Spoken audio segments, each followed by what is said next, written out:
Então foi muito curioso, né? Quando a gente imagina 6 primeiros meses, né, de um colaborador dentro da organização, eu pelo menos, né, particularmente, não tinha tanta clareza como a experiência cai já nos 6 primeiros meses de um novo colaborador.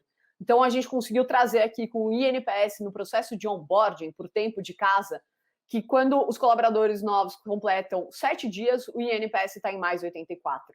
Quando ele completa 6 meses, ele está em mais 69. Isso é uma, né, linha para baixo. A experiência caiu ao longo desses 6 primeiros meses. Outro dado bem curioso, né? Então, isso reflete, né, que o nível de interesse no trabalho, no processo de onboarding, por tempo de casa, também caiu. Né? Então, aquele novo colaborador, ele chega muito empolgado, ele chega engajado, ele chega muitas vezes encantado com a organização, mas bastam 6 meses para ele perder já um pouco desse encantamento com a organização.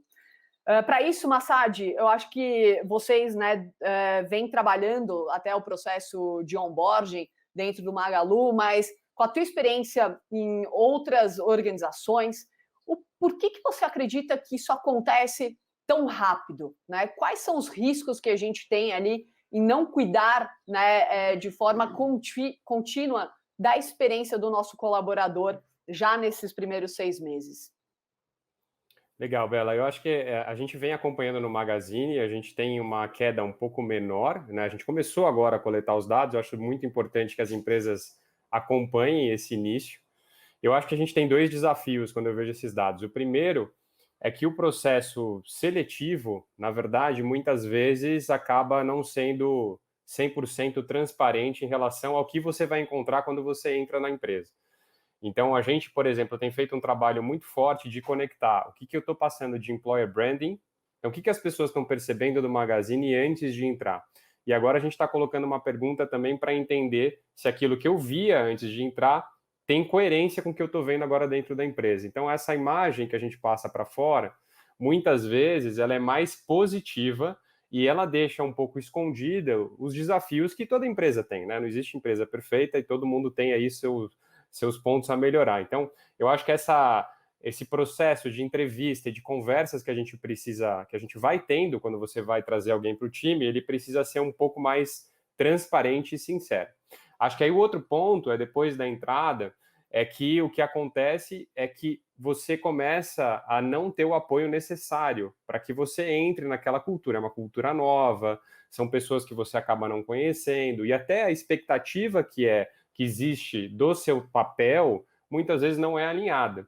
Então, a gente conversou lá na entrada, eu fiz uma entrevista com o meu futuro líder, foi tudo bem, enfim, e depois que eu entro, não há uma priorização da agenda para a gente ter conversas constantes para melhorar isso, para entender como é que eu entrego, como é que eu aporto valor, o que é esperado do meu papel, enfim, e até para algo que a gente chama bastante no Magazine, que é o aculturamento. Você está entrando numa organização, por exemplo, no Magazine, de 63 anos, então, entender a cultura, entender como você constrói os vínculos internos, como é que você tem uma colaboração de outras áreas, né? A gente tem uma cultura muito colaborativa, não vai acontecer da noite para o dia. Você está entrando agora, você não conhece as pessoas. Então, eu acho que esse cenário de você entrar, e aí, como você bem falou, né, Bel? Eu tinha aquele gás inicial, entrei, algo novo, e algo novo sempre gera mais motivação.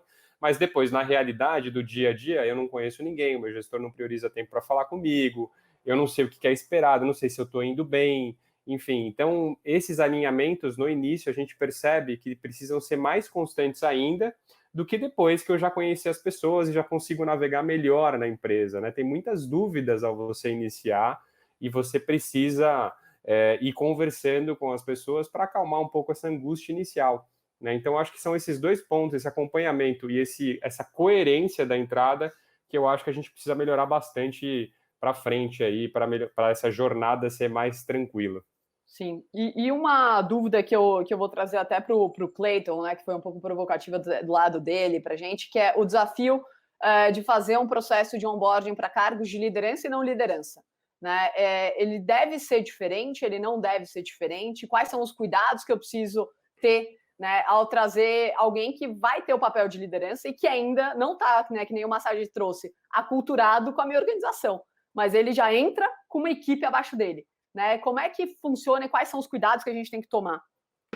Não, eu acho assim, a organização ela tem que desenhar trilhas para realmente famílias e cargos e levando em consideração as complexidades e tudo mais, né? Eu acho que tem um estudo que eu gosto muito do Dan Cable. Dan Cable é um professor de Behavioral Science da London Business School.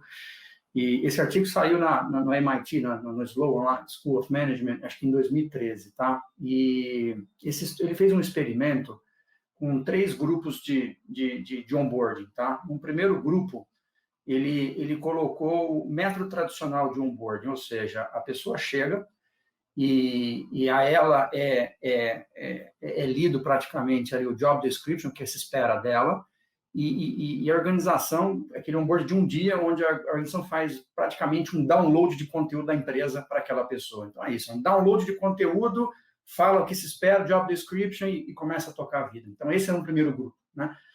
O segundo grupo, ele é um pouco, vai na linha do aculturamento que o Luiz comentou. Ou seja, eu desenho uma trilha, alguns meses, para que essa pessoa conheça a identidade dessa organização e se conecte na tribo, tá certo? E aí o terceiro grupo, que foi a grande inovação que ele trouxe, ele falou assim, olha, eu vou pegar essas pessoas e eu vou reforçar a identidade delas, eu vou estimular que essas pessoas elas sejam elas mesmas desde o primeiro dia, e a gente vai assignar um projeto de alto impacto onde ela possa usar o que ela tem de melhor, os pontos fortes, né?